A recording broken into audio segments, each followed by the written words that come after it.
My sister-in-law called me. She said the biggest regret of her life was letting my brother marry me. This was the 10th time she'd said it to me. I didn't hold back anymore. I immediately cut off her $20,000 a month study abroad allowance. A week later, my mother-in-law received a call from the UK. A single sentence from the other end of the line left my husband's family stunned. The phone rang while I was reviewing the quarterly financial statements for my company. The office was dead silent save for the low hum of the climate control system. I glanced at the screen, that familiar UK number again. I hadn't saved it under a name, but the string of digits was already etched into my memory. My fingers paused. I let it ring 5 or 6 times before I leisurely swiped to answer. Hello, Grace. Chloe's voice traveled from thousands of miles away, laced with that deliberately drawn-out grating tone. In the background, I could faintly hear the cacophony of music and laughter. What are you up to? I hope I'm not disturbing you, our resident workaholic. I gently set my pen down on the report and leaned back, sinking fully into the wide leather chair. If you have something to say it, I said calmly. I still have work to do. Ooh, such a harsh tone. You must be really busy, she sneered. The music softened, suggesting she had moved to a quieter spot. It's nothing much. Just a reminder that tuition for next semester is due. The school is getting pushy. The deadline is next week. Also, I've got my eye on a new bag. It's a new Birkin limited edition. All my friends have one, and I'm the only one who doesn't. It's so embarrassing when we go out. This was the 3rd time this month she had come up with a new excuse to ask for money. The last tuition payment was just made not long ago. The limited edition bag, I had just bought her a new season Chanel last month. I didn't say anything. I picked up the water glass on my desk and took a slow sip of the now lukewarm lemon water. When she noticed I wasn't agreeing immediately, as I usually did, her tone instantly sharpened. The background music vanished, completely replaced only by her shrill, rising voice. What, you're not happy about it again? Let me tell you something, Grace. You're just a petty, classless person. If my brother hadn't been so soft-hearted and insisted on marrying you, do you think you'd be where you are today? Running a company. Being a CEO. In your dreams. You married into our Miller family, so isn't it only right and proper that you help out your sister-in-law? You get so stingy over a little bit of your money. The biggest regret of my life was not stopping my brother from marrying a thing like you. You just ruined the mood by being here. The 10th time. In the 2 full years since she went to London, this was the 10th time I'd heard a similar speech. The first 9 times for the sake of Leo, for the sake of this superficially peaceful family, I endured it. All I got in return was her escalating demands and increasingly brazen insults. Those words were like poison-tipped needles stabbing me again and again. At first, they hurt. My hands would tremble with anger. Later, all that was left was numbness and a cold bitterness. On the other end of the line, she was still rattling off my supposed crimes, giving my mother-in-law dirty looks, refusing to cough up money to help my brother's company through a crisis. It was as if I were a piece of filth my brother had accidentally stepped in, and couldn't shake off sucking the Miller family's blood to get where I am today. I gently placed the glass back on the desk. The bottom of the glass made a sharp click against the solid wood, a sound that was jarringly loud in an office filled only with her voice. Are you finished? I interrupted her. My own voice was surprisingly steady, even tinged with a faint weariness. She probably hadn't expected this reaction. Her torrent of accusations choked for a second, then flared into even greater fury. Her voice was ear-piercing. What's with that attitude, Grace? I'm talking to you. Chloe, I said, speaking each word slowly and deliberately to ensure she could hear every syllable from across the ocean. Your monthly allowance is cut off starting now. Figure out the tuition yourself. And as for that limited edition bag, don't even dream about it. What you dare, her shriek nearly shattered my eardrum, filled with incredulous rage. Grace, are you insane? Do you think I won't tell my brother and my mom right now and have them deal with you? Just you wait to be kicked out of the Miller family? Do whatever you want. I even allowed a small smile to form, though she couldn't see it. And let me correct you on one point. Every single penny you've spent these past 2 years was earned by me, Grace Miller, not by our Miller family and your brother's company. The only reason Apex Builders has managed to crawl out of its pit in the last 2 years is because of the investments and contracts I brought in. Remember that. Without me, your Miller family is nothing. Before she could unleash a fresh wave of crazed screaming or a torrent of sobbing, I decisively pressed the red end call button. The world was instantly quiet. The echo of her shrill voice seemed to linger in the earpiece, but was quickly swallowed by the steady hum of the central air. I sat up straight, my eyes falling on the open financial report. The numbers on the page now seemed exceptionally clear and solid. Then I picked up the intercom and dialed my assistant, Sarah. Sarah, notify the finance director to immediately terminate all payment authorizations for the supplementary Amex card under my name ending in 6,688. Yes, the one that makes a regular monthly transfer of $20,000 to the UK. Effective this very moment, any transaction attempted from that card must be blocked and reported directly to me for confirmation. I paused my tone, leaving no room for argument. If the old Mrs. Miller or Mr. Miller himself goes to the finance department or calls about this, tell them to come directly to me. Tell them this is my direct order. Hanging up, I rose and walked to the massive floor-to-ceiling window.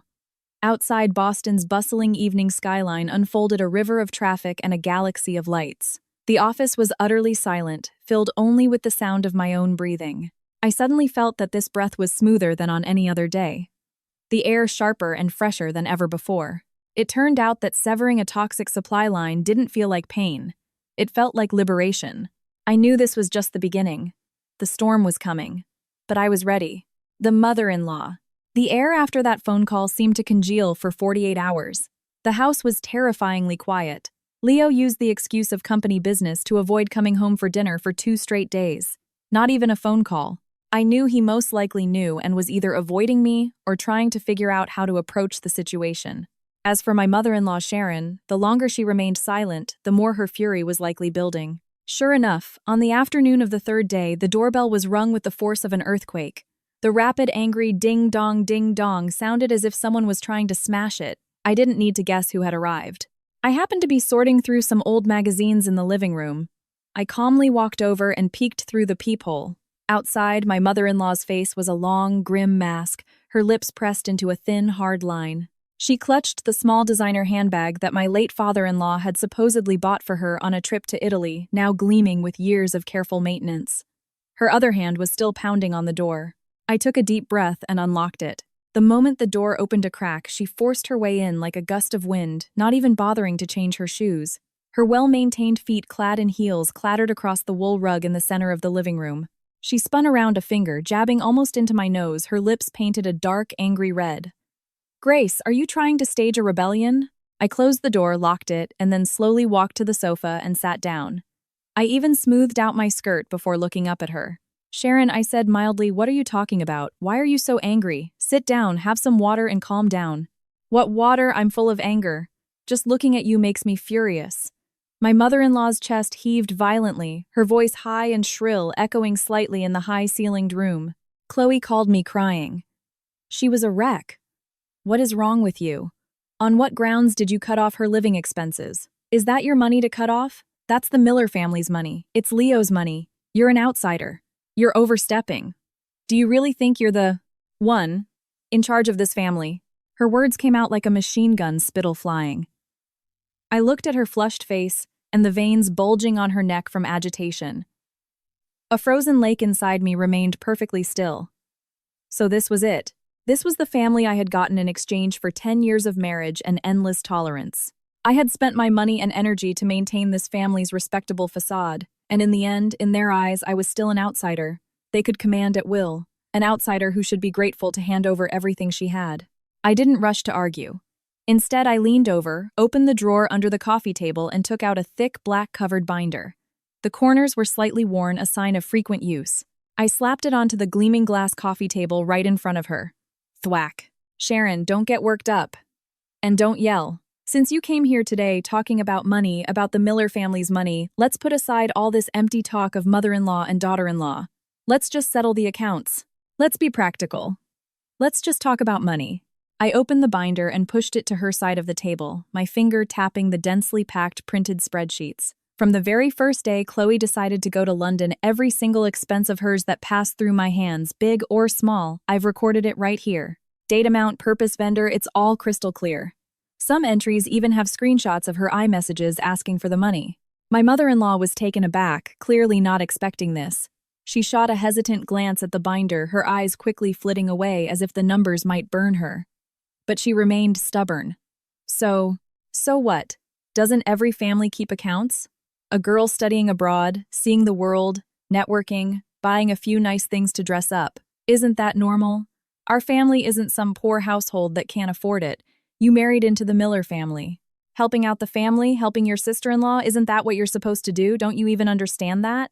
Supposed to do, I repeated the words as if I'd just heard the most ridiculous joke in the world. I picked up the binder and flipped to a page in the middle. My finger traced the lines as I read out loud slowly and clearly. October 3rd of last year, a wire transfer of $10,000 for urgent course materials. On October 7th, a charge of $4,000 for a limited edition Cartier bracelet for a classmate's birthday. On October 15th, another transfer of $6,000 for a dress and registration fee for an important academic conference. On October 25th, another $3,500 because she was stressed from her studies and needed to go skiing in the Alps with friends to unwind. This is just a partial best list for a single month. Do you need me to keep reading? Should I read November and December? Or how about the $100,000 she took in 5 separate installments in the first half of this year for that so-called investment project? My mother-in-law's face changed colors from red to white. Her lips trembled as she tried to retort, but she couldn't find the words.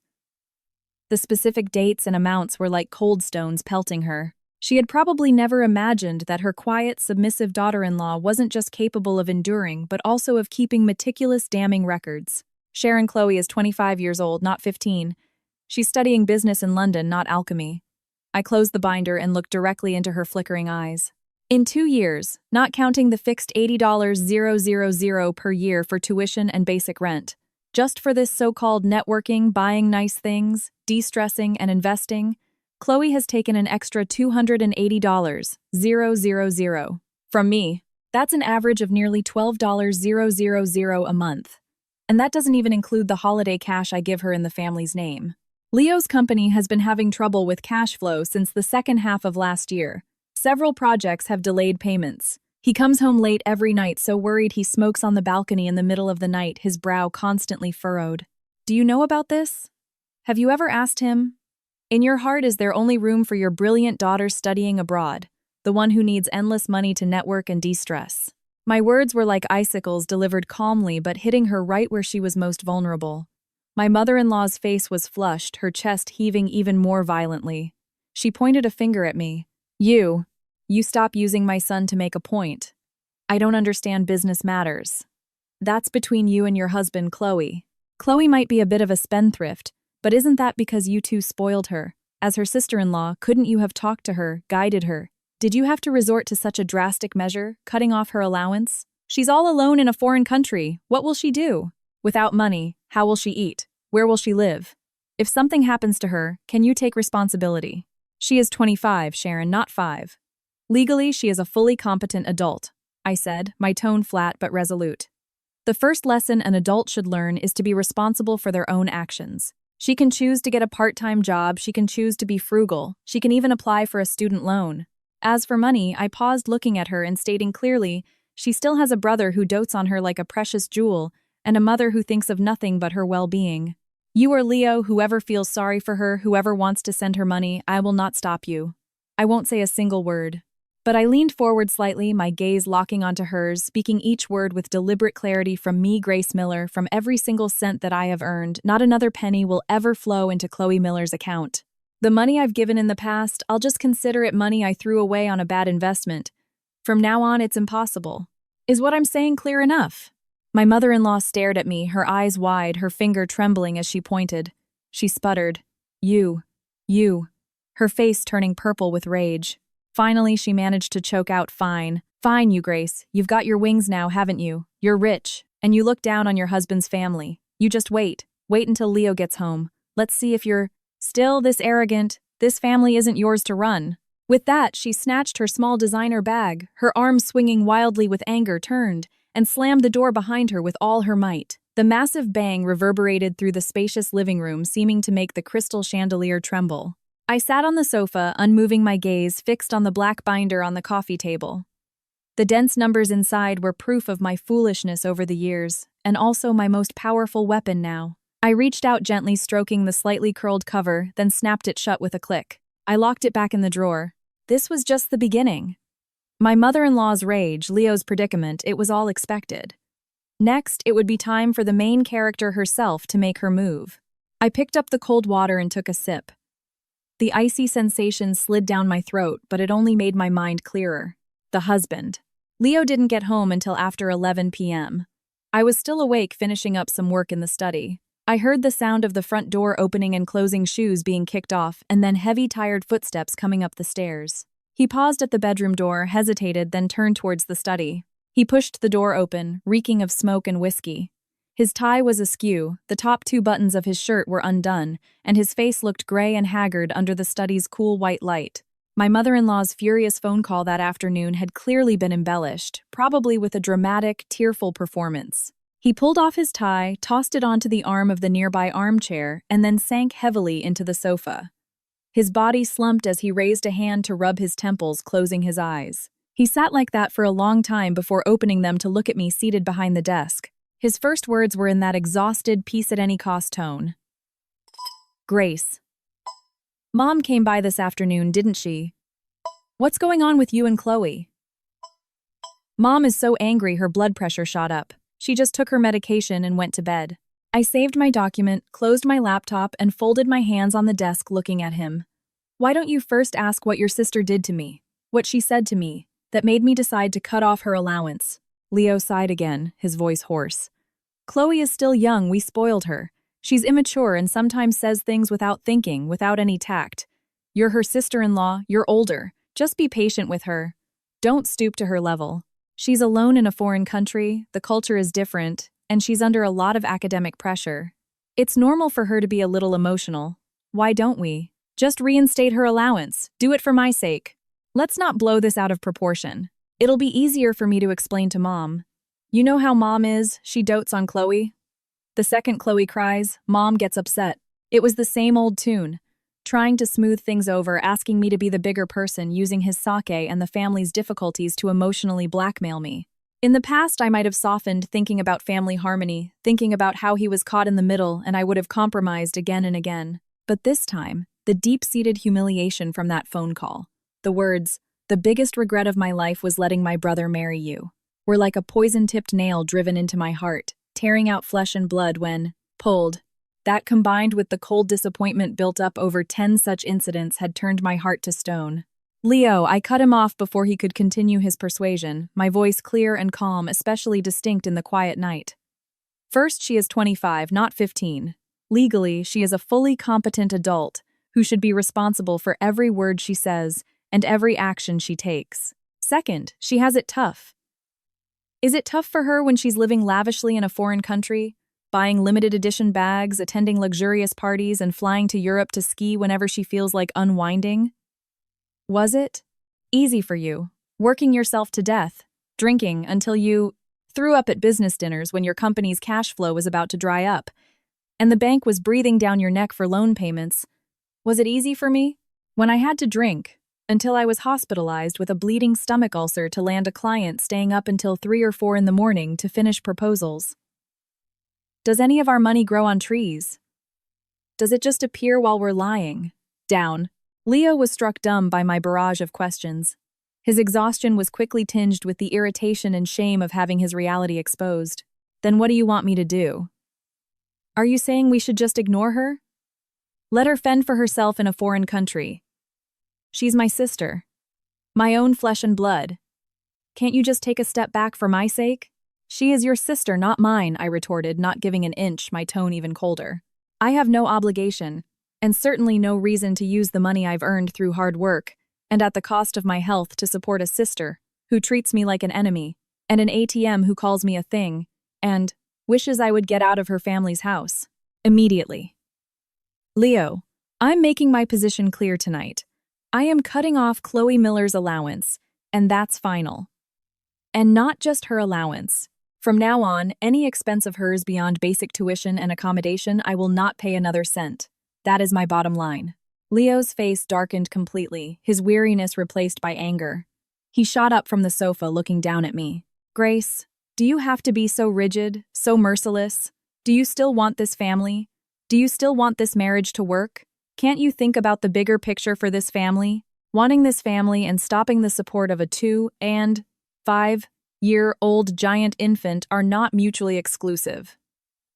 I also stood up, meeting his angry gaze without flinching. Then I played the card I had been preparing, the one that would hit him where it hurt most. If you insist on taking care of her, if you absolutely must continue to unconditionally support Chloe, fine.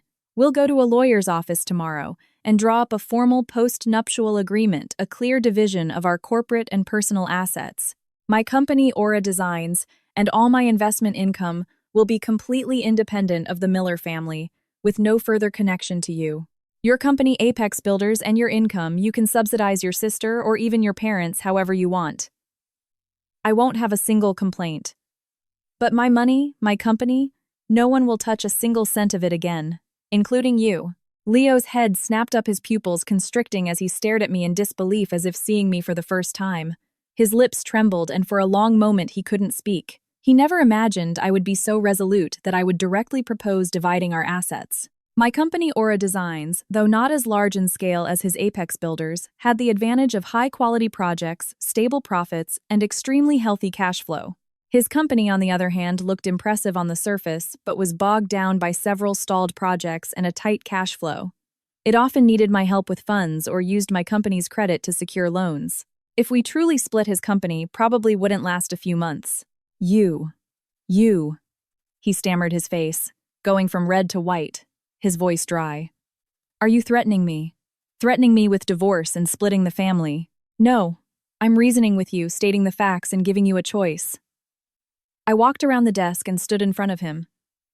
We were so close I could smell the stale mix of smoke and whiskey on him. The choice is entirely yours. Either you support my decision, go back and manage your mother and your sister, and tell them my bottom line is not to be crossed. Then our family can maintain its superficial peace, and I will continue to support your company as needed. Or we do things by the clear rules of business. We separate everything completely. Think about it. You don't have to answer me right now. With that, I didn't look at the complex storm of shock, shame, anger, and conflict on his face. I walked straight past him, out of the study and back to the master bedroom, locking the door behind me. I knew the bottom line and the leverage I had just presented were like a sword hanging over him and his family. I also knew he was destined for a sleepless night. He would weigh the pros and cons, calculate the gains and losses, and struggle painfully between family ties and reality. And that was exactly the effect I wanted. I wanted him to see with absolute clarity that what held this family's superficial peace together wasn't kinship, but the tangible capital and capability of me, Grace Miller. Without me, they were nothing. The desperate sister. Sure enough, before Leo could give me his final answer, Chloe's overseas calls came again, relentless as a debt collector. This time she'd gotten smarter, or perhaps she was just furious and called my personal cell phone directly. She timed it well, 10 p.m. our time, 3 a.m. in London. She probably figured I'd be woken up and disoriented. I watched the familiar number flash on the screen, letting it ring 7 or 8 times before I leisurely answered. I didn't speak. I just put the phone on the desk, turned on the speaker, and continued flipping through the industry report in my hands. Grace. Her voice was shrill, raspy from crying, and thick with an undiluted hatred. The background was quiet. She was probably in her luxury apartment. You're ruthless. You really did it. You really cut off my money. Do you have any idea what I've been through these past few days? My card was declined. I almost couldn't pay my rent. The bag I wanted got sold to someone else. My friends invited me out, and I had to make excuses to decline. You've made me lose so much face. I turned a page in the report, my tone flat, almost nonchalant. Oh, what have you been through? Isn't it a good thing to experience the life of an ordinary international student? Or even just an ordinary young person who has to budget and live within their means? This is the real world, Chloe. Cut the crap. It's easy for you to talk. She sounded like a cat whose tail had been stepped on, instantly bristling. Her shriek was a bit piercing over the speaker. Let me tell you, Grace, don't get too smug. You turn my card back on right now and transfer the money you owe me. Or else, I'll make my brother divorce you. You believe me. My brother loves me the most, and my mom is on my side. You're an outsider, a parasite. You'll be kicked out of our Miller family sooner or later.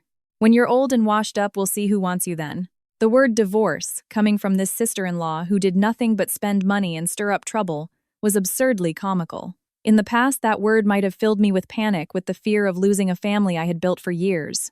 But now, with the leverage I held and the reality I had seen, all I felt was a cold, mocking amusement. "Chloe," I said slowly to the air, my voice low but clear enough. "You don't seem to have grasped the situation yet. First, whether we divorce or not is between your brother and me. It will be decided based on the law, our assets, and our relationship. You don't get a say. Second, you probably have no idea about the current state of your brother's company, Apex Builders, do you? How much debt it has, how tight its cash flow is. Then again, you only care if he can send you money. I can tell you unequivocally that without me, it's a question whether Apex can survive even 3 months. Third, the only way you can be kicked out of the Miller family is if the Miller family still has enough money to support you living in a mansion in London, buying luxury goods, and spending lavishly. Do you think if your brother and I really get to the point of divorce and dividing assets given the current laws and the evidence I have, you'll still be able to get tens of thousands with a single phone call? Do you think the brother will be able to maintain their current standard of living?" The other end of the line went silent. A dead, suffocating silence. Only her heavy, rapid breathing from her agitation came through the line, clearly audible. I could imagine her expression, eyes wide, mouth agape, filled with disbelief and a creeping dread. My words were like a cold scalpel dissecting the cruel truth beneath their glamorous facade, their complete dependence on my support. I continued pouring a bucket of ice water on her already crumbling world. Do the math. Your designer bags, your luxury clothes, your fancy apartment, your constant parties and galas. Who's paying for all that? Do you really have no clue? Is it your brother whose own company is on the brink? Or is it your mother, whose monthly pension is less than $2,000? Without me, Grace Miller do. You think your wonderful brother and mother could give you even a tenth, no 1% of the life you have now? It would be a miracle if they could. So think carefully. Do you want to keep yelling at me and completely piss off your only source of funding? Or do you want to tuck your tail between your legs and start figuring out how to live your life from now on? And how you're going to explain to your brother and mother why you scared away the goose that lays the golden eggs? You, she stammered, her voice trembling and laced with tears, but she couldn't manage any more tough words. She was clearly furious and terrified, hit squarely in the most fatal and frightening spot. She was used to being imperious, and had never truly considered what would happen to her world if the money tap was turned off. "Don't make these pointless time-wasting calls again," I delivered my final ultimatum, my tone ice cold. "If you have the guts, then really convince your brother to come talk to me about divorce and dividing our assets. I'll be waiting. If you don't have the guts, then learn to shut up and figure out your own problems. Your good life ended the moment I hung up on you last time. Remember that." Completely ended. This time, before she could make another sound, I decisively pressed the end call button. And for good measure, I blocked her number. The world was quiet again. I could imagine her on the other side of the world in London, throwing her phone in a rage, breaking things frantically, calculating how many more days of her lavish lifestyle her savings could support, and desperately calling her brother and mother, crying and applying pressure. But none of that had anything to do with me anymore. Cutting off her support was just the first step, the most direct form of retaliation. I wanted her and the family that enabled her dependence on me to slowly and clearly experience what it means to go from extravagance to frugality, and what having it tough really means. The seeds of panic had been sown. Now it was time for them to take root, sprout, and torment them day and night. The unraveling. On the 7th day, after cutting off the allowance, the atmosphere at home was eerily calm. But beneath the silence, an undercurrent was churning. Leo continued to leave early and return late, avoiding me as much as possible.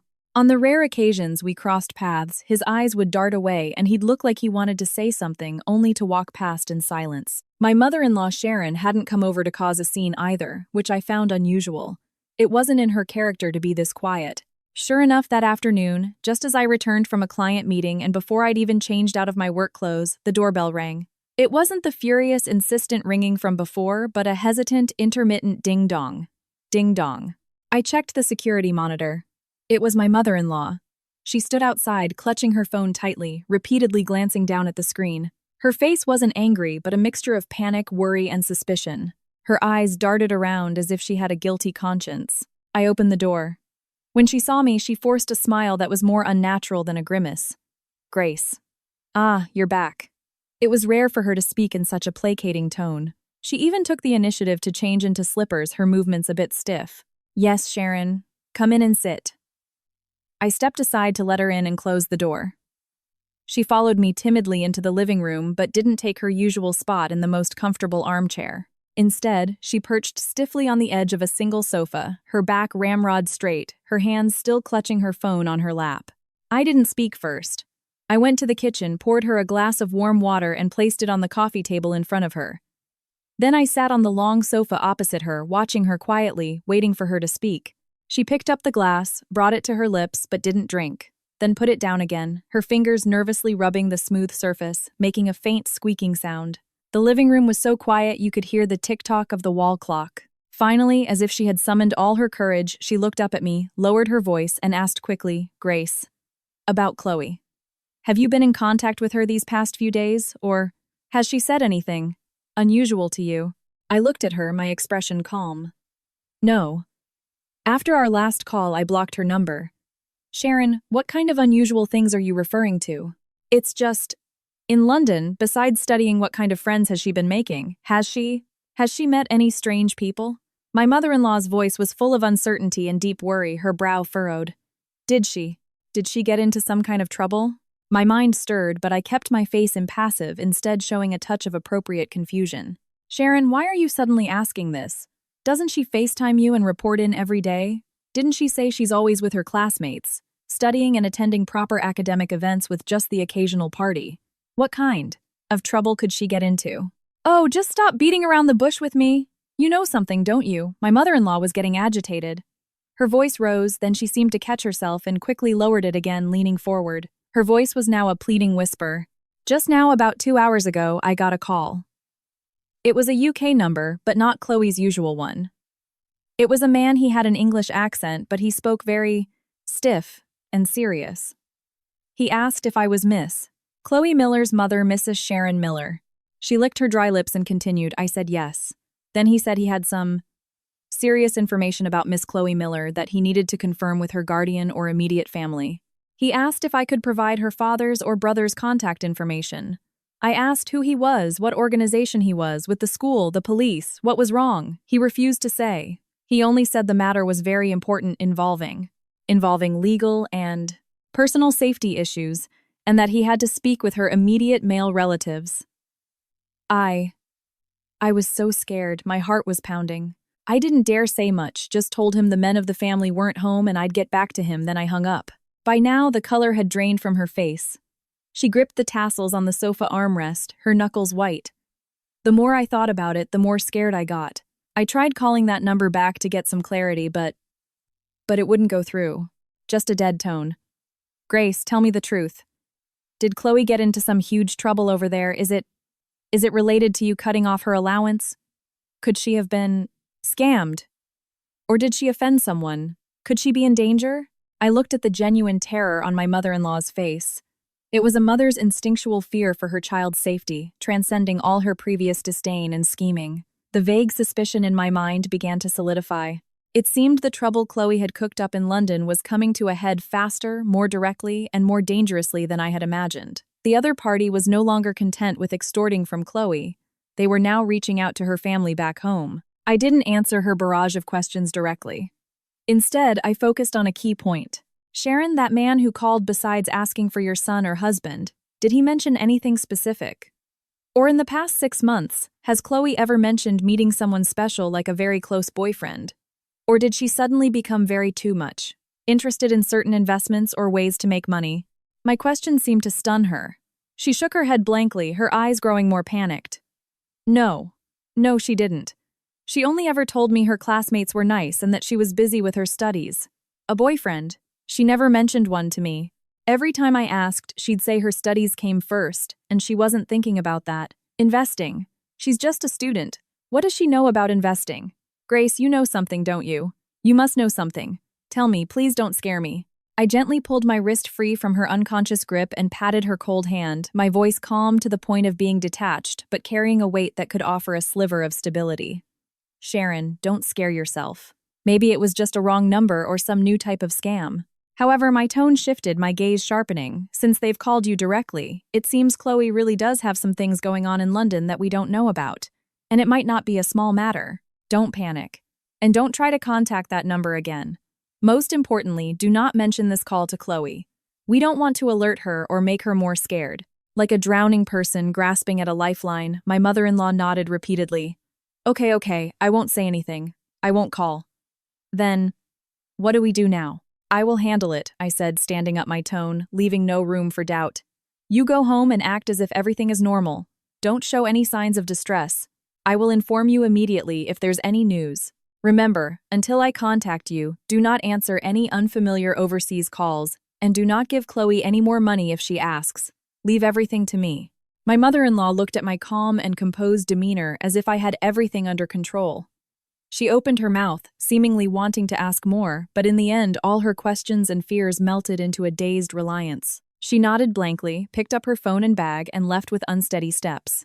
Once her unsettled figure disappeared into the elevator, I immediately turned back to the study, locked the door, and took out a different, rarely used personal phone. I dialed a number buried deep in my contacts, one I hadn't called in a long time.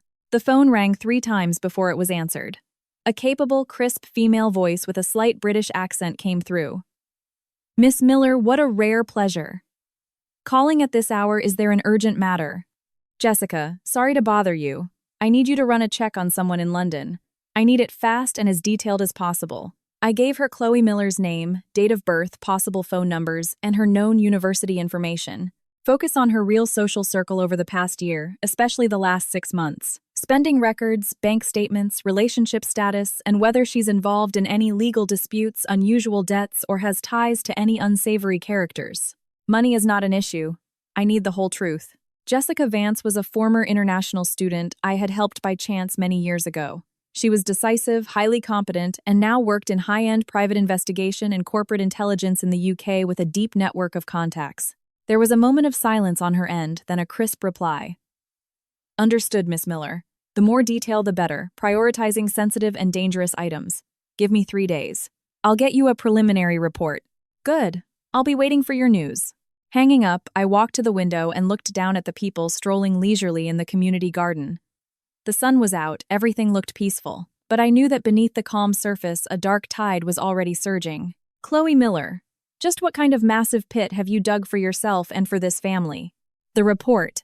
Money can solve many problems, and it can also uncover many deceptions, especially when you need to know the bloody truths some people try so desperately to hide from their families. Jessica's efficiency was, as expected, impeccable. On the evening of the 3rd day, an encrypted, compressed file arrived in my designated email inbox. I entered the complex password, unzipped it, and opened the report inside. It was detailed with photos and text all clearly organized. I read it page by page. Even though I was prepared, expecting that Chloe wouldn't be well-behaved abroad, the contents of the report still made me let out a cold, derisive snort. The so-called demanding studies at a prestigious university was a complete and utter lie, an excuse to placate her family. Chloe's attendance rate was pitifully low. Last semester, she had failed or missed the exams for several core courses. The university's academic affairs office had issued multiple written warnings, the most recent one being harshly worded, stating that if her attendance and grades did not improve significantly this semester, they would initiate procedures that could lead to her expulsion. The place she was renting was not the safe, convenient, and cost-effective student apartment she had told her family about. It was a luxury penthouse apartment in a prime location in Mayfair, with high-level security, panoramic floor-to-ceiling windows, and a private terrace. The monthly rent was a staggering £10,000, more than 3 times the rent of the student apartment I had been told about. Her spending records were even more shocking, painting a picture of decadence built on a mountain of money. Receipts from luxury brands like Hermès, Chanel, and Richard Mille were as common as snowflakes, with new purchases almost every week. Charges from 3 Michelin star restaurants, private members-only clubs, and even underground casinos were frequent. There were also large expenses for expensive liquor art pieces and vague transactions that were likely for drugs. Her transfer records showed that, besides frequently sending money to several fixed UK and European accounts, supposedly to her friends for joint investments or short-term loans, a new pattern had emerged in the last 6 months. Regular large sums of money were being sent to a personal account under the name William Thorne. The memo for these transfers sometimes read investment funds, sometimes loan, and other times were just ambiguous abbreviations. But the most crucial and chilling part of the report was about Chloe's romantic and social life. Jessica had highlighted this section in bold red font. For the past 8 months, Chloe had been in a close relationship with a British man named William Thorne. They presented themselves as a couple. On the surface, this man was dapper, running a small import-export company and a high-end car dealership. However, cross-referencing information from multiple sources revealed a complex background. He had deep tangled connections to several local organized crime syndicates in London, particularly those involved in loan sharking and money laundering. He had a terrible reputation. The police had questioned him in connection with several cases of financial disputes and violent threats, but all were dropped due to insufficient evidence or witnesses changing their stories. The report included several candid photos. The man in the pictures was around 30, impeccably dressed, with an arrogant smile, his arm around Chloe as they entered various lavish venues. Chloe, in turn, had a look of adoration and pride on her face. At the end of the report, Jessica added a professional summary. Miss Miller, based on the available information, it is highly likely that your sister-in-law, Miss Chloe Miller, is not merely a spendthrift. She has probably been intentionally targeted and controlled by this William Thorne, becoming his prey. Her spending habits and social circle have been deliberately guided to a level far beyond her own means, creating a severe financial dependency. It appears she has now become one of William Thorne's ATMs, and may even be embroiled in his illicit activities, such as money laundering, or being used as some form of collateral. The mysterious phone call your family received is almost certainly related to William Thorne or the forces behind him. It could be a debt collection tactic or a more serious threat. Do you require me to conduct a deeper investigation into William Thorne and his associates? The risk level will increase accordingly.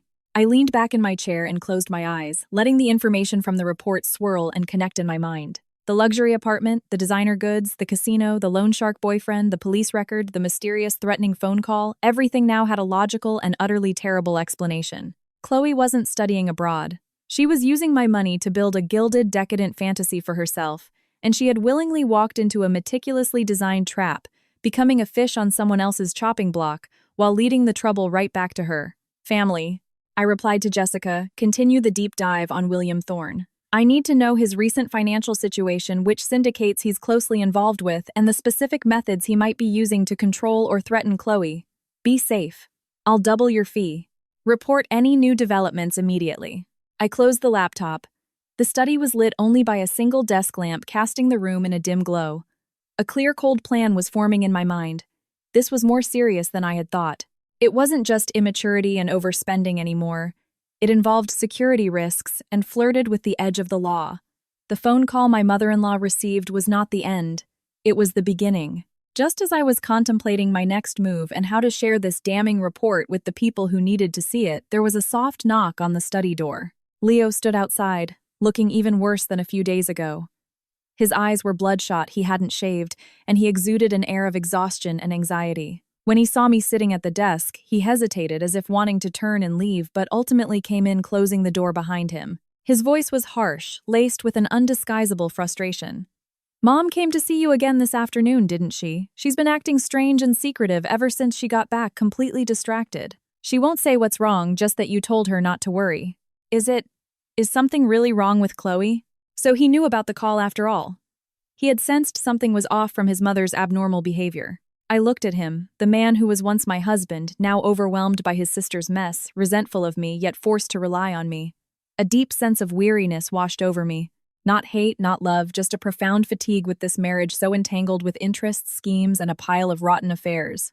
Leo, I said, gesturing to the chair opposite my desk. Sit down. We need to talk. About your sister, Chloe. I've found some things out. I think it's necessary. In fact, you must know the whole truth now. Leo looked at me suspiciously, his gaze flicking to my closed laptop with a flash of unease. He eventually sat down, his body tense, his hands clasped tightly on his knees like a prisoner awaiting his final sentence. I didn't waste words. I simply took the printed report from beside me, an edited version that removed the most sensitive information, but kept the core facts, and pushed it across the desk to him. Read this yourself. We'll talk after you're done. My voice sounded exceptionally clear and exceptionally cold in the quiet room. The reckoning. Leo picked up the few thin sheets of paper, his brow furrowed with a hint of skepticism, as if he thought I was exaggerating again. But as he read on, his frown deepened and the color began to drain from his face, bit by bit. When he reached the part about her attendance and the academic warnings, his head snapped up, his eyes wide with shock and disbelief. This is impossible. Chloe, every time we FaceTime, she says her studies are so demanding that her professors really value her. She even showed me a paper she wrote. And you believed her, I countered. Have you ever seen her official transcript when you FaceTime? Has she ever shown you the full view of her so-called student apartment beyond the one carefully arranged corner? Or every time she cried about being broke and needing money for study materials? Did you just choose to ignore the pictures on her social media where the background was a private yacht or a high-end gala? My rapid-fire questions were calm but sharp. Leo was left speechless, his face burning as if he'd been slapped. He lowered his head, his fingers trembling slightly as he continued to read. When he saw the £10,000 monthly rent for the luxury apartment and the pages-long list of luxury purchases, he sucked in a sharp breath. His hand clenched so tightly that the paper crinkled loudly. This apartment, all these bags, these watches. How could she? Because someone was giving her a constant stream of money, never asking what it was for, never setting a limit. I finished for him coldly. Leo's face turned another shade paler. He quickly flipped to the end. When he saw the brief description of her boyfriend William Thorne, especially the bolded words ties to organized crime and police record, his hand shook violently. The papers, as if scalding hot, slipped from his grasp and fluttered to the floor. What does this mean? Leo's voice shot up, filled with uncontrollable horror and rage. He jumped to his feet, his eyes locked on me. How could she know someone like this? A gangster. A loan shark.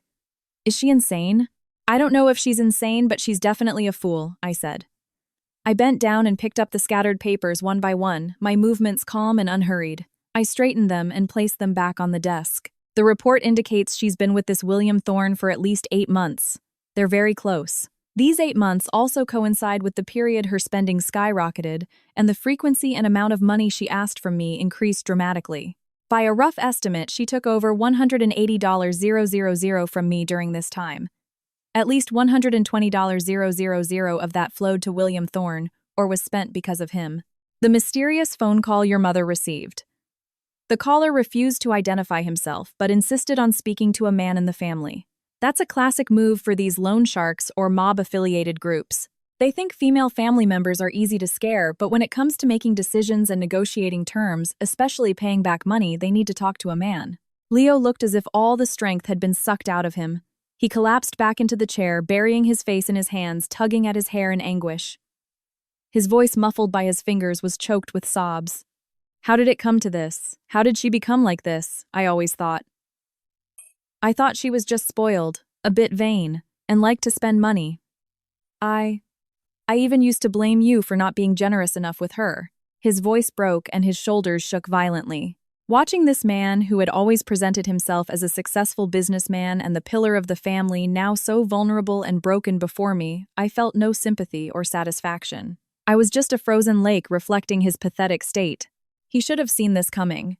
Every time he gave her money without question, every time he downplayed Chloe's vicious words, every time he asked me to compromise for the bigger picture, he was fertilizing the bitter fruit he was tasting today. Leo, this is not the time for self-blame and regret, I stated calmly, my voice as precise and cold as a scalpel. The problem is that they've bypassed Chloe and called the house directly, called your mother's phone. What does that mean? It means Chloe can no longer meet their demands, or they feel they can't squeeze any more out of her. So they're targeting her family, especially family members who might have more money. Their goal is clear money. And probably a lot of it. It might not even be just about the money. Leo's head shot up, his eyes red and filled with panic and helplessness.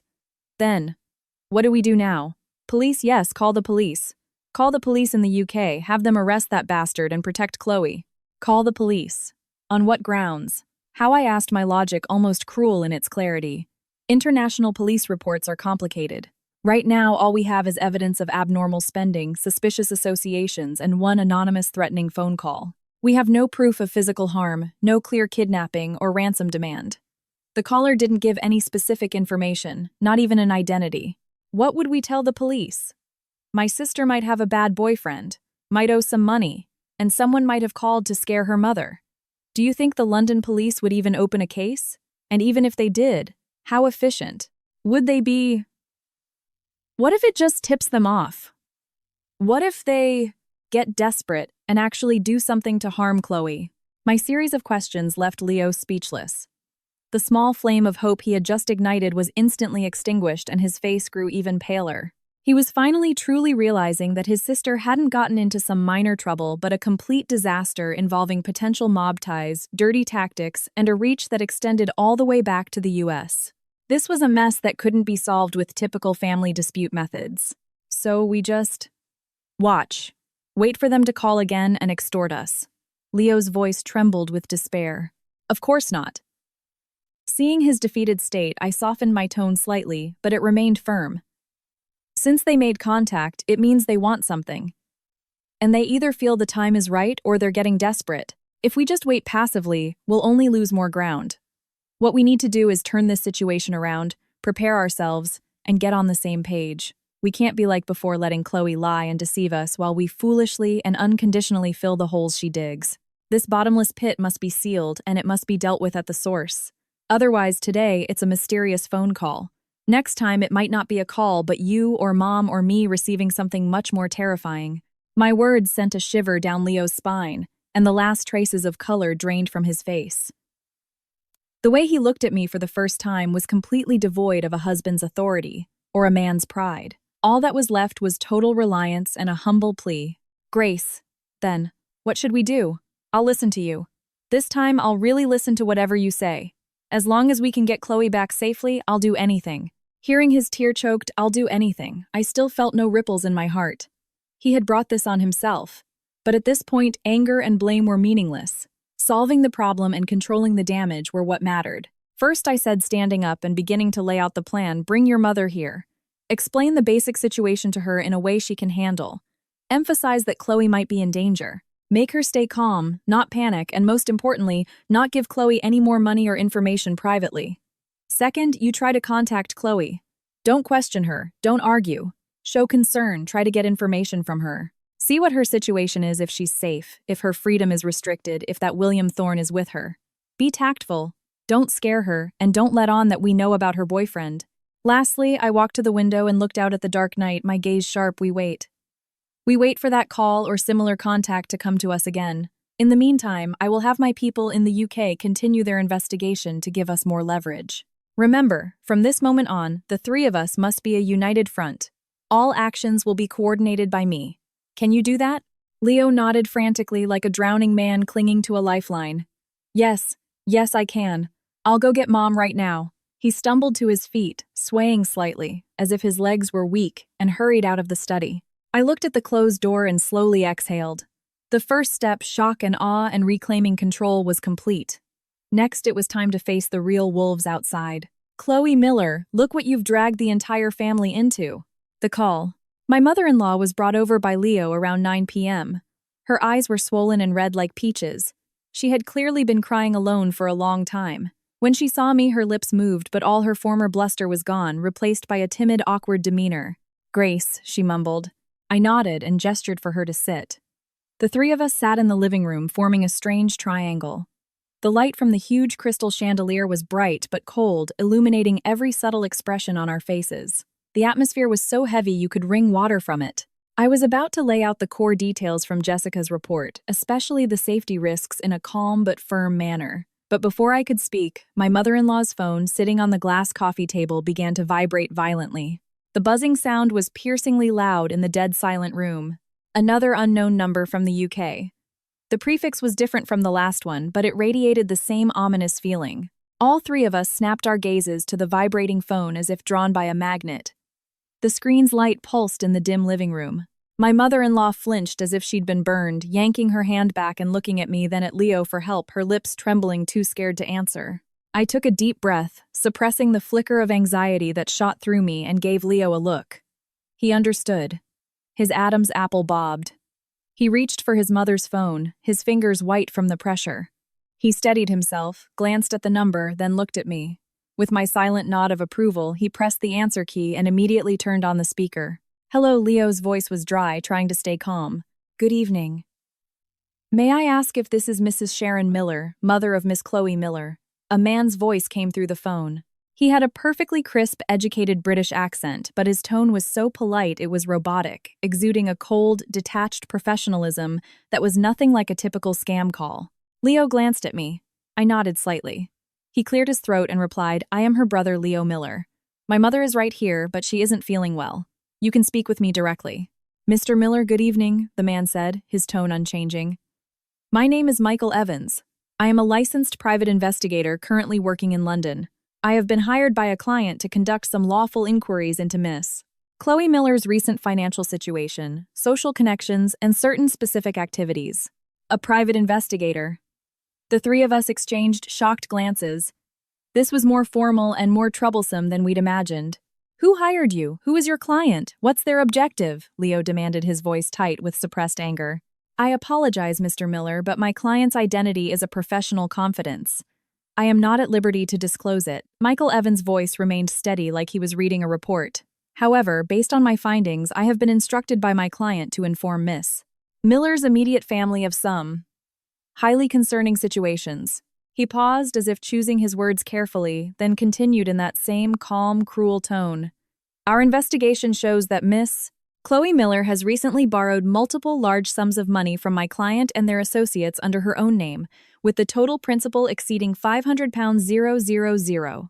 At the time of the loans, she provided certain asset certificates as collateral, some of which involved what she claimed to be shares in a family business in the United States, as well as some real estate under her name. However, upon verification, this collateral was either grossly overvalued or its ownership is highly questionable in some cases. It does not belong to her at all. My client now has serious and reasonable doubts about her ability to repay this debt, and about Miss Miller's integrity at the time of borrowing. £500,000. That was over $600,000. My mother-in-law gasped, her body swaying as if she might slide off the sofa. Her face turned deathly pale as she clutched her chest, struggling to breathe. Leo was also stunned, the hand holding the phone trembling violently, his eyes wide as he tried to process the astronomical figure.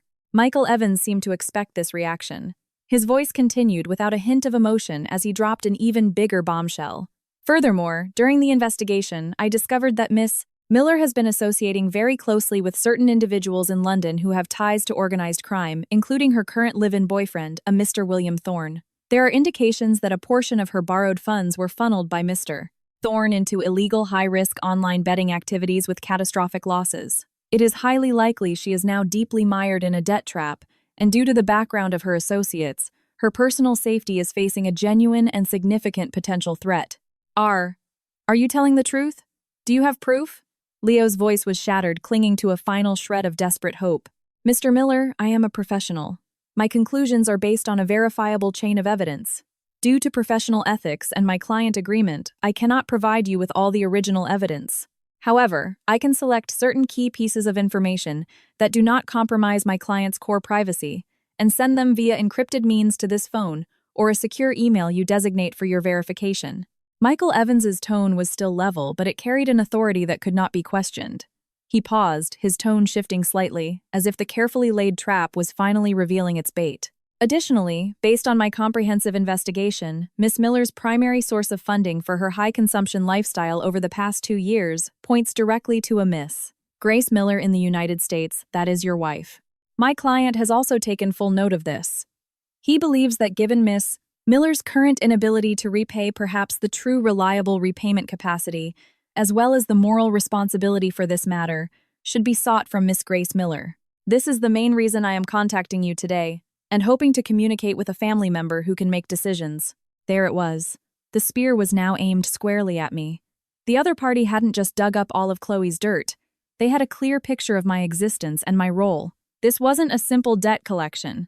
It was a targeted, precise application of pressure and a test of the waters.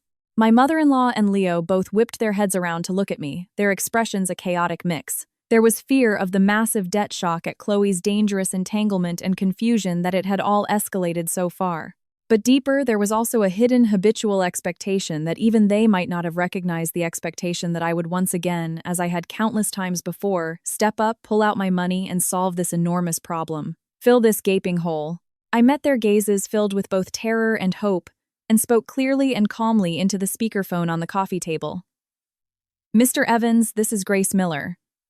Regarding the so-called debt owed by Miss Chloe Miller that you mentioned, I need to clarify a few points. Please relay them to your client. First, besides our legal in-law relationship, there is no form of joint debt guarantee or joint liability between Miss Chloe Miller and myself. She is a fully competent adult. The consequences of her personal borrowing activities should be borne entirely by her. Second, I have recently formally and permanently ceased all financial support to Miss Chloe Miller. The financial transactions between us have been clearly documented and unilaterally terminated. Third, any of my personal assets or interests that she claimed as collateral or guarantee when borrowing from your client were her own fraudulent acts. They have absolutely no legal validity. I was completely unaware of this and will absolutely not acknowledge it. If your client has any issue with this or feels his interests have been harmed, I suggest he immediately seek resolution through formal legal channels in the UK or the US. Or, he can go directly to the person who signed the loan documents and made the false statements, Miss Chloe Miller herself. I have nothing to do with this matter. My voice wasn't loud, but each word landed like a frozen pearl, clear, firm, and with no room for negotiation. There was a moment of silence on the other end. Then Michael Evans's voice returned, seemingly unsurprised, even tinged with an I told you so coolness. I understand, Miss Miller. Thank you for your clear statement. I will relay your position to my client completely and accurately. However, his tone shifted, carrying a professional cold warning given Miss Chloe Miller's current situation, the high debt her association with dangerous individuals, and the potential physical threat. From my personal perspective as an observer, I would advise that as her family, you should seriously consider sending a responsible and decisive representative to the UK as soon as possible to handle this matter in person and to communicate directly with the relevant parties. Otherwise, the situation could, due to a lack of effective intervention, rapidly develop in a more uncontrollable and even more dangerous direction. My contact information will be sent to this phone via text shortly. If you decide to take action or need to communicate any progress, you can contact me. I wish you a good evening. Click. The line went dead. The living room fell into a silence even more oppressive and suffocating than before.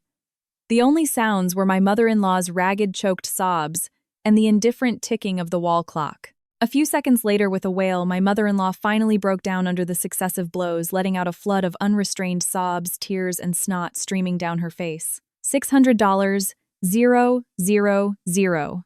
And those mobsters, my Chloe, how could she be so foolish? What are we going to do?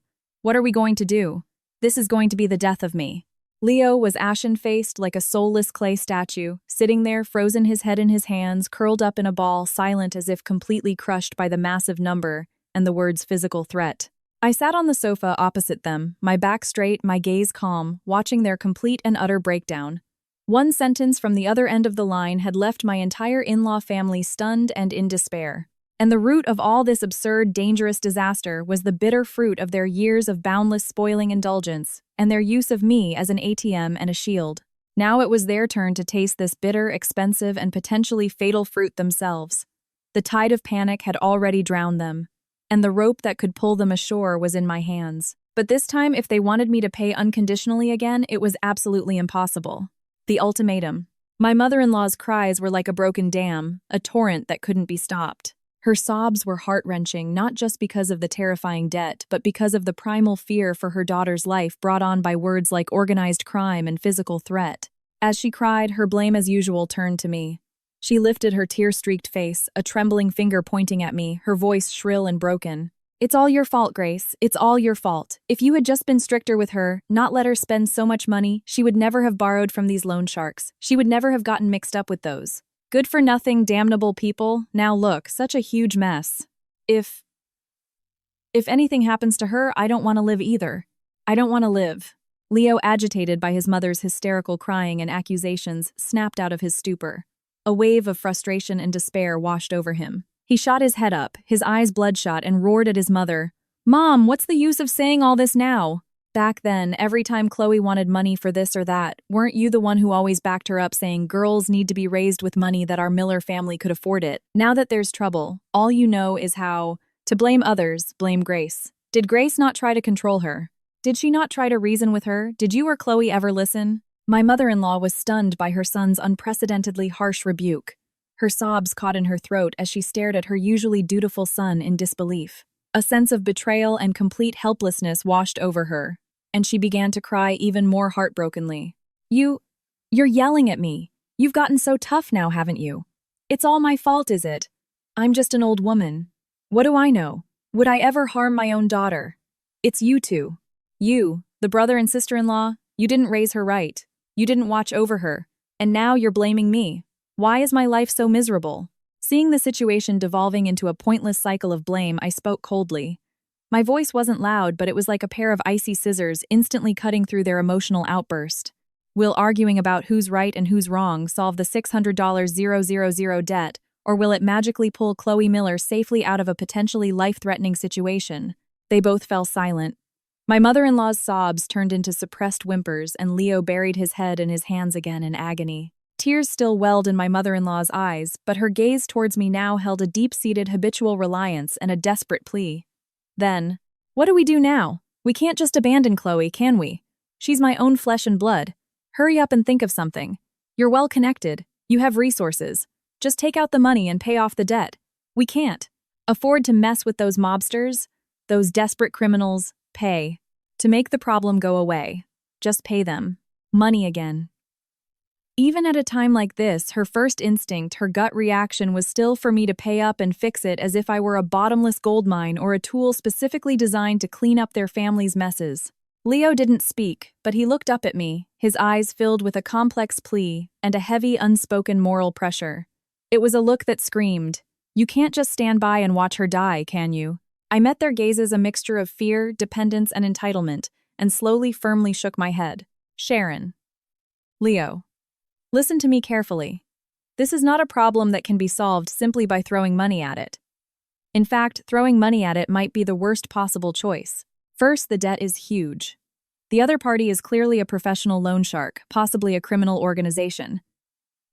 The interest rates are astronomical. If we pay the $600,000 principal today, they could demand another $1 million tomorrow, in a breach of contract fee, late fees, or emotional distress damages. It's a bottomless pit that can never be filled.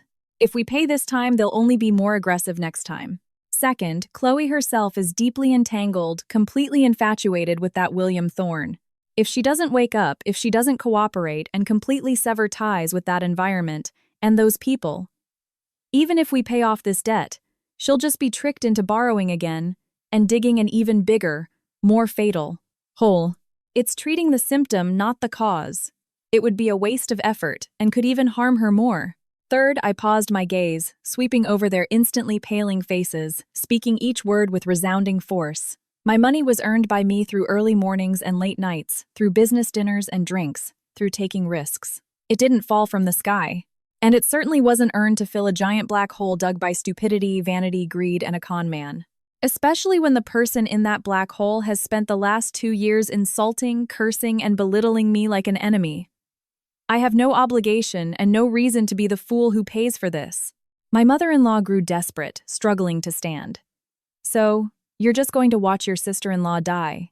Grace is your heart made of stone. She's your husband's own sister. We're family. It is precisely because she is legally still my husband's sister that I am sitting here with you, analyzing the situation and discussing a solution instead of directly filing a police report and issuing a public statement completely, disavowing her and her debts. My tone suddenly hardened, carrying an authority that could not be questioned. But if you think my stone heart means I will no longer mindlessly throw money away to feed her ego and satisfy criminals' greed, then I'm sorry. I'll own that. I have a stone heart. Seeing them stunned into silence by my sudden show of force, I slowed my pace, but my words remained clear and powerful. There are many ways to solve this problem, but foolishly throwing money at it is not one of them. That will only make things worse and put all of us in a more passive and dangerous position. What we need to do now is calm down and use our heads, not our emotions and tears, to solve this. Leo looked as if the last of his strength had been drained. He slumped on the sofa, his voice hoarse and desperate. Then, what is the solution? We can't just do nothing. I can't do that. Of course we'll do something, I said resolute. But not the way you're thinking, like fools delivering cash. What we need to do is go to the UK and handle this mess in person. But we are not going there to deliver money and beg for mercy. We are going to solve the problem, That includes clarifying the true nature and legality of the debt, assessing the actual risk Chloe is facing, and if necessary, seeking formal legal help or even asking for consular protection from the U.S. Embassy. Most importantly, we need to drag Chloe out of that swamp, sever all her ties with that environment and those people, and bring her back. I looked at their eyes where a flicker of hope had been rekindled but was still mixed with confusion. But this requires a few things. It requires Chloe's cooperation, even if it's forced. It requires both of your complete support and absolute trust. And throughout the entire process, you must follow my arrangements and command completely. If you can't do that, or if you hesitate or try to interfere halfway through, then I can't help you either. You can try to raise the $600,000 yourselves, go to the UK yourselves, and face those mobsters to save your daughter and sister. I once again laid the choice clearly before them. But this time, there was no easy path. One was a difficult, uncertain road that was likely the only way out, led by me. The other was a dead end that they were completely incapable of handling on their own.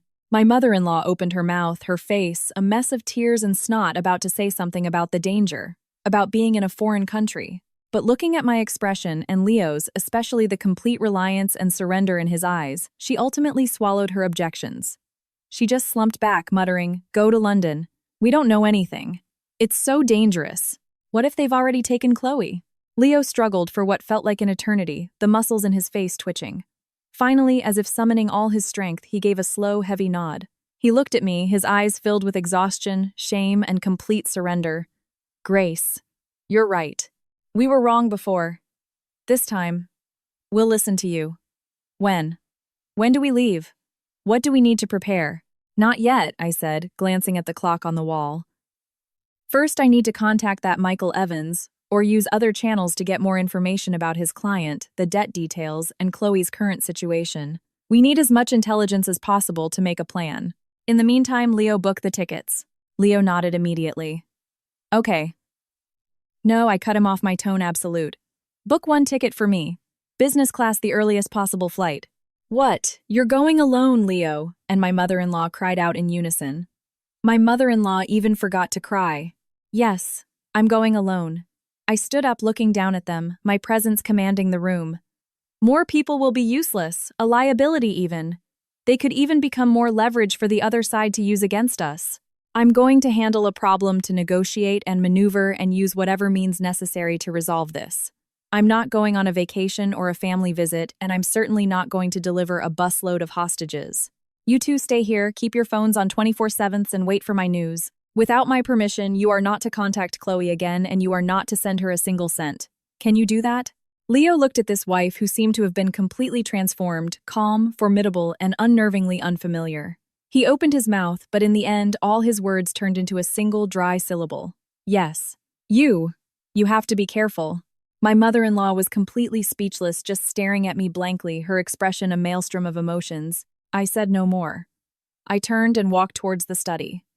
I knew that from this moment on, the power and decision-making authority in this family had completely and irrevocably shifted to me. The upcoming trip to the UK would not just be a reckoning for Chloe.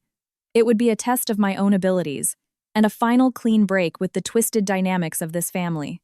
The contract. The day before I left for the UK, I summoned Leo and my mother-in-law to the study.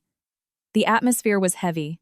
The curtains were half drawn, leaving the room in a dim light. My mother-in-law's eyes were still swollen, but she had cried so much there were few tears left.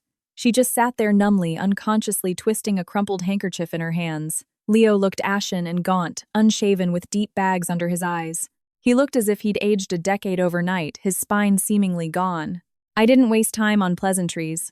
I opened my desk drawer, took out 2 crisply printed documents, and placed them on the desk in front of them, pushing them forward. "This is a post-nuptial agreement my lawyer drew up overnight," I said, getting straight to the point. My voice was exceptionally clear in the quiet study. "Before I go to London to handle this situation with Chloe, some things need to be said, and some things need to be put down in black and white to avoid future trouble and to ensure we can truly work together. Read it carefully. You can ask if there's anything you don't understand." Leo swallowed hard and reached for one copy. My mother-in-law leaned over with a trembling hand to look. The terms of the agreement were clear, cold, and devoid of any sentimental pretense. 1. Transfer of financial power of attorney effective. Immediately upon signing, Party A, Grace Miller, is granted durable power of attorney over all joint marital assets, the management, control, and disposal rights of all assets under the names of Party A and Party B. Leo Miller, including but not limited to all shares of Apex Builders and Aura Designs, all real estate bank deposits, stocks, funds, and all other investment assets shall be under the sole discretion of Party B retains the right to be informed, but any use, pledge, or transfer of assets regardless of the amount requires the written consent and signature of Party A to be executed. 2. Cessation of financial responsibility for Chloe Miller. Effective immediately upon signing, all future living, educational, medical debt-related, and any other expenses of Miss Chloe Miller shall have no legal or moral connection to Party A Grace Miller. Said responsibilities shall be borne solely by Party B Leo Miller and Party C Sharon Miller Mother. Party A is under no obligation to provide any form of direct or indirect financial support. Sen. Authorization for handling the London incident. All expenses incurred in handling the Chloe Miller-related incident in London, including, but not limited to, travel accommodation, investigation, legal fees, and possible debt settlement, shall be paid by Party A from the joint assets described in Article 1. Party A shall have absolute and exclusive autonomous decision-making authority in handling the incident. Party B and Party C shall not interfere, question, or subsequently blame Party A in any form or for any reason. 4. Post-return arrangement for Chloe Miller. Upon resolution of the incident, Chloe Miller must return to the United States immediately. Party B and Party C will be responsible for her daily life and strict supervision.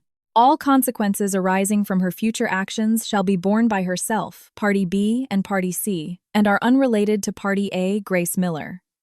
Party A reserves the right to require Chloe Miller to sign relevant guarantee documents. As Leo read, his fingers began to tremble uncontrollably, the paper rustling softly. My mother-in-law shrieked, her voice hoarse and sharp. What is this? This is a slave contract. Grace, are you trying to drive us to our deaths? All the family assets go to you. What are we supposed to do then? Live on the streets. Apex Builders is Leo's life's work. You're taking that. 2. Do you have any conscience left? I looked at her face, flushed red again with agitation, my tone unchanged. Sharon, you've misunderstood. This grants me financial power of attorney to create a firewall to prevent anyone from embezzling family funds without my consent to fill a bottomless pit again. As for your living expenses, including your Social Security and Leo's daily spending, I will transfer a sufficient amount to your respective accounts monthly. It will only be more regular and on time than before, not a penny less. But any large expenditure beyond basic living costs must be approved by me. As for Apex Builders, I turned my gaze to the pale-faced Leo. I will, as a shareholder and creditor, inject emergency capital to help you get through the current payment crisis and avoid bankruptcy. But the condition is that the company's CFO must be replaced by someone I trust. All cash flow must be transparent, and I must be informed of all major decisions. This isn't a takeover, Leo. This is damage control. It's formalizing management.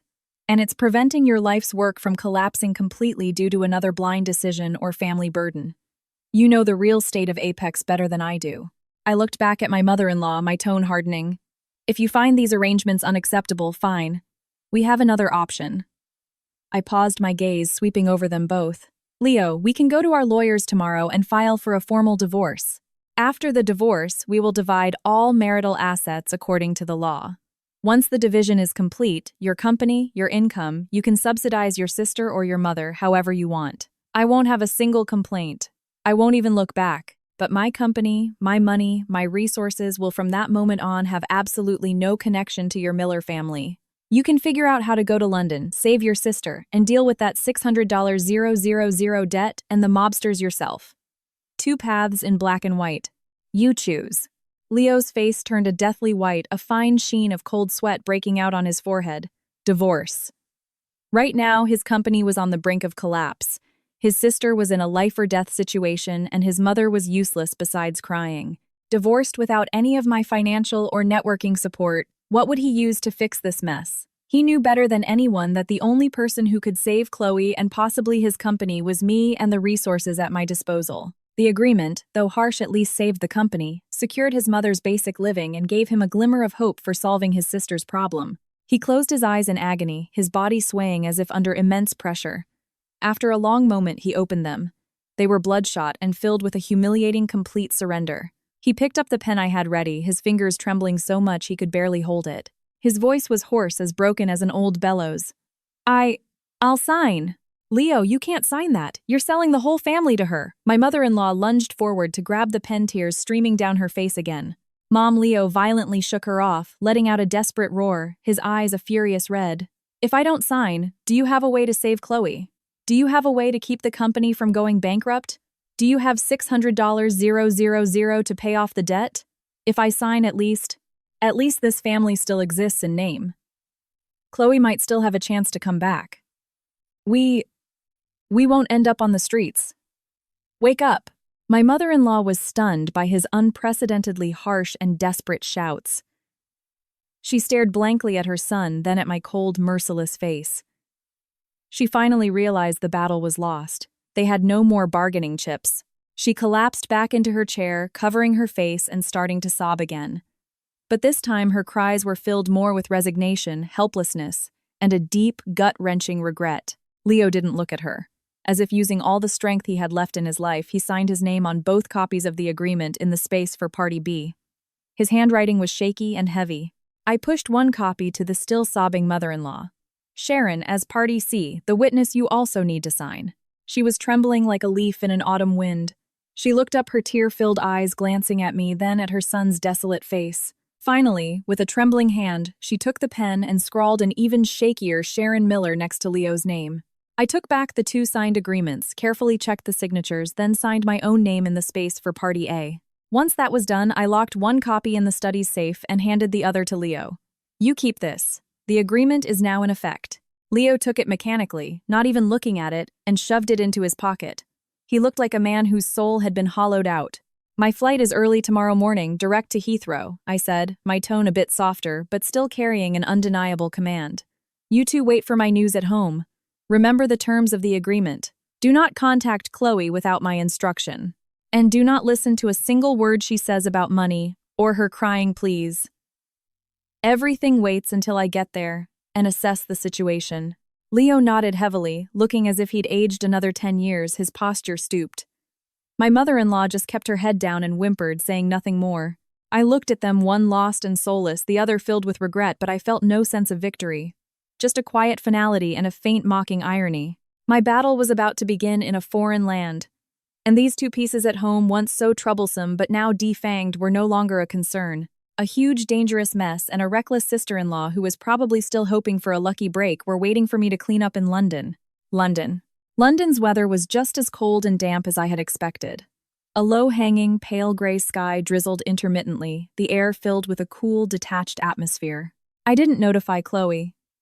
Under Jessica's meticulous arrangements, I checked into a boutique hotel in Knightsbridge with tight security and excellent privacy. After settling in, I met with the private investigator Michael Evans in a discreet meeting room at the hotel. He was even more capable than I had imagined. Around 40, dressed in a well-fitted dark suit without a tie. His demeanor was proper, his eyes sharp and cautious, reflecting the vigilance of someone who had spent years navigating gray areas. I handed him the formally signed letter of authorization and paid a hefty retainer, officially hiring him as my legal and intelligence consultant for this matter in the UK. In return, I received the more detailed and more alarming information he had on Chloe's debt and William Thorne. The situation was indeed 10 times worse than the brief description over the phone. The creditor wasn't a simple lending company, but a peripheral branch of an organized crime syndicate that operated under the guise of an investment consultancy. William Thorne was nothing more than a catcher and enforcer, on the syndicate's fringes, specializing in targeting wealthy, spoiled, vain, and naive international students like Chloe. He used romance displays of wealth and access to a high-end social circle as bait, luring them into spending far beyond their means, then guiding them to borrow from the syndicate and further tricking them into illegal online gambling. The debt had snowballed. I didn't hesitate. I had Michael Evans acting as Miss Grace Miller's fully authorized legal representative arrange a meeting through an intermediary with the mid-level boss in charge of Chloe's debt, a man nicknamed Vinny the Scar. The meeting was held in a private room in the back of a seedy pub in the East End. The room was dim and smelled of stale smoke. Vinny the Scar lived up to his name, with a gruesome old scar running from his eyebrow to the corner of his mouth. His eyes were vicious. He was flanked by two silent but muscular and menacing-looking men. I sat down directly opposite him. Michael Evans stood half a step behind me, holding a briefcase. I have been fully briefed on Chloe Miller's debt by her family. I began skipping the pleasantries. According to the UK's Consumer Credit Act, the interest rate you've charged far exceeds the legal limit, making it an illegal high-interest loan. Furthermore, you induced her to participate in illegal betting. This portion of the debt is built on an illegal activity, and its legal validity is questionable. Vinny the Scar cracked a smile, revealing a set of smoke-stained yellow teeth. Spare me the legal lecture, miss. This ain't a courtroom. She signed her name, took the money, and enjoyed it. She has to pay it back. Around here, we are the law. Don't pay, and there will be consequences. I remained completely unfazed. Michael Evans took a thin manila folder from his briefcase and pushed it across the table. Mr. Vinny, before we discuss Chloe Miller's debt, perhaps you should take a look at this, I said. Inside are photocopies of some less than public cross-border fund transfers made by you and your real boss, Mr. Thompson, over the past 18 months. There are also some photos from a few of your meetings with a money laundering network in Eastern Europe. They are enough to get Scotland Yard's anti-money laundering unit very, very interested in you. Vinny's expression changed instantly. He snatched the folder and flipped through it. His vicious demeanor turned to suspicion, and then a flicker of panic. Where did you get this? What do you want? You don't need to know the source, I said. Now let's make a deal. The principal that Chloe supposedly owes, I will, based on actual bank transfer records, return a reasonable amount. All interest and penalties are to be wiped clean. You will hand over all original loan documents and any material you have on Chloe Miller. From that moment on, you are done with her. Vinny clenched his jaw. The principal must be paid in full. That's my bottom line. Fine, I agreed, with an additional condition. I want William Thorne's detailed information and his whereabouts, and it would be best if he temporarily left London and stayed out of my sight. After some tense back and forth, he agreed.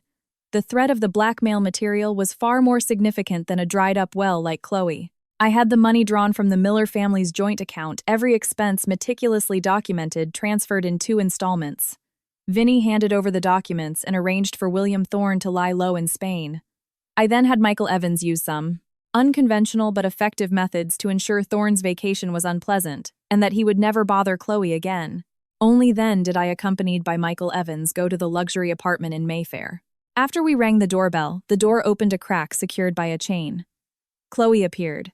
She was wearing a crumpled silk robe, her hair a mess, her face haggard and gaunt. When she saw me, she looked as if she'd seen a ghost and instinctively tried to slam the door shut. Chloe. I wedged my foot in the door. I'm going to give you 2 choices. You'll only hear them once. She struggled, but could only press futilely against the door, staring at me in terror. First, I said clearly, I turn around and walk away. You can stay in this pretty cage and wait for your creditors or your dear boyfriend to come and squeeze out your last bit of value before throwing you out on the street. Second, I stared at her deathly pale face. You let me in. You tell me every stupid thing you've done. Then you pack your essential belongings and come back to the US with me. You have 10 seconds. 10, 9. When I had only counted to 6, her legs gave out. She slid down the doorframe and collapsed, sobbing a raw, desperate wail filled with terror. Michael Evans easily disengaged the security chain. I pushed open the door and walked into the apartment, which reeked of stale smoke, alcohol, and decay. The living room was a disaster zone of shopping bags, empty liquor bottles, and takeout containers. I took a copy of the debt settlement confirmation and a meticulously worded promissory note I had prepared from my briefcase. I tossed them onto the marble floor in front of her. When you're done crying, crawl over here and sign these. My voice echoed in the messy apartment, devoid of emotion. Sign the debt settlement, proving the family has paid off your mess. Then sign this note promising to never again ask for money beyond basic living expenses to return to the US and to accept supervision. Sign and I will take you home. Don't sign. I pointed to the open door, and you can stay here and face the consequences yourself. You have 5 minutes. Chloe looked up, her face a tear-streaked mess. The instinct for survival and the terror of her situation overwhelmed all her false pride. She crawled forward shakily, and with a trembling hand scrawled a nearly illegible signature on both documents, Chloe Miller. I knew this transoceanic farce, born of stupidity and greed, had finally reached its end. The return. Bringing Chloe back to the US was like a silent extradition. She was a soulless puppet curled up by the window for most of the flight, crying softly or staring into space. The few times our eyes met, she would flinch away, her gaze filled with fear and a complex, unspeakable resentment. Walking out of international arrivals at Logan Airport, I immediately spotted Leo and Sharon. The moment Sharon saw her gaunt, emaciated daughter, she burst into tears, running over and throwing her arms around Chloe. Chloe! Oh, my Chloe! You're finally back. You scared Mom to death. Chloe clung to her mother, wailing a burst of fear, grievance, and terror. Leo stood to the side, his expression a mix of pity, exhausted relief, and when he looked at me, a profound and unbridgeable distance. I gave Leo a simple nod. It's all taken care of. The debt is settled, she's back. The legal documents and a detailed list of expenses are in here. I patted my briefcase. Leo's words condensed into a single dry phrase. Thank you for your hard work, Grace. It's good that you're back. He even gave a slight bow, a gesture of unprecedented reverence. Sharon, having composed herself, sidled up to me, her voice uncharacteristically cautious. Grace, this time, we really owe it all to you. She knows she was wrong. We'll definitely keep a close eye on her. I glanced at her, then at Chloe hiding behind her. My tone was clear and sharp. Sharon, I brought her back safely. I've done what I promised. Now it's your turn to fulfill your promise. I turned to Leo. According to the agreement, you two are responsible for Chloe's supervision. She will move back to the old house with Sharon. Her passport ID and all her bank cards will be handed over to me for safekeeping. Without my written permission, she is not to leave Boston. Besides a basic monthly living allowance, she will not receive a single extra penny. My gaze swept over the three of them. If she causes any more trouble, or if you, especially you, Sharon, are caught secretly giving her money, the clauses in the agreement regarding the complete termination of financial support and the pursuit of relevant liabilities will be immediately enforced. I mean what I say. No exceptions. My voice struck them like a hammer. The smile on Sharon's face froze. Leo let out a heavy sigh, his voice weary and resigned. Don't worry. We will abide by the agreement. We'll watch her. The new order, returning to the house that had once felt so oppressive, now felt completely different. Sharon became cautious, even clumsily trying to curry favor. Leo was polite to the point of being distant, as if I were an important business partner. Chloe became utterly silent, a peacock with all its feathers plucked, scurrying past me in the hallways without daring to make eye contact. I sent my most capable financial deputy to Apex Builders as the new CFO, completely straightening out their chaotic accounts. The family's assets were now transparent, with monthly reports delivered to my desk. Any significant family expenditure required a formal request and my signed approval. Life had finally been forced onto a calm, orderly track of my own design. One afternoon, I was sitting in my sun-drenched study looking at the record-high profit report for Aura Designs. Sharon tiptoed in, carrying a platter of meticulously cut fruit. Grace, she whispered, you've been working all day. Have some fruit. She put the platter down but didn't leave wringing her hands on her apron. That, Grace. Before.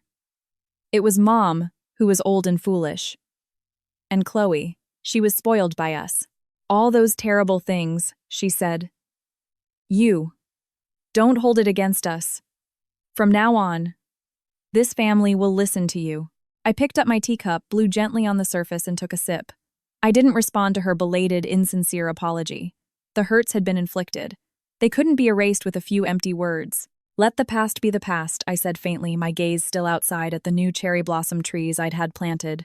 From now on, we'll live by the agreement and the rules. Sharon looked as if a huge weight had been lifted. Yes, good, by the rules. We'll follow the rules. With that, she tiptoed out. I knew they weren't truly remorseful. They had simply been bent by reality and the absolute power I held over their financial lifeline. They had learned to obey. But I didn't care anymore. I no longer needed their genuine approval. I just needed them to follow the rules I set. My phone vibrated. It was a message from Apex Builders. With the new capital injection, the stalled key project had been restarted. I put down my phone and walked to the floor-to-ceiling window. The cherry trees outside were vibrant, with new life swaying gently in the breeze. The sky beyond was a brilliant blue. The new life of Grace Miller, after completely cleaning out the internal parasites and external troubles and bringing everything under my own firm control, had truly and steadily begun. Quiet, orderly, full of strength, and a future filled with infinite possibilities defined only by me. Every family's story is a world of its own. We hope this one brought you a moment of reflection. If this story resonated with you, please consider leaving a rating or a review. It helps others find us. Your support is our greatest motivation. Subscribe to the channel, and we'll meet you here again next week with another story from the heart of home.